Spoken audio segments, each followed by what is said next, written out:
মাই Medilab চ্যানেলে আপনাকে স্বাগতম। সমাদা ভিউয়ার্স, স্ক্রিনে যে প্রোডাক্টটি দেখতে পাচ্ছেন এই প্রোডাক্টের নাম হচ্ছে লাইটেক্স। এটি সাধারণত অ্যামব্রক্সল হাইড্রোক্লোরেট গ্রুপের একটি সিরাপ। ইবনে সিনা ফার্মাসিউটিক্যালস দীর্ঘদিন ধরে এই প্রোডাক্টটি বাজারজাতকরণ করে আসছে। আজকে কথা বলবো এই লাইটেক্স সিরাপটা নিয়ে।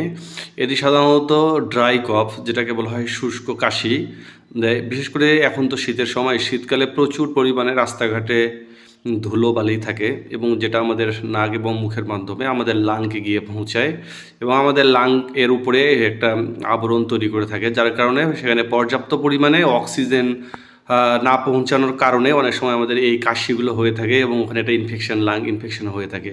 সেক্ষেত্রে ডক্টররা এই ইনফেকশন দূর করার জন্য অনেক ধরনের মেডিকেশন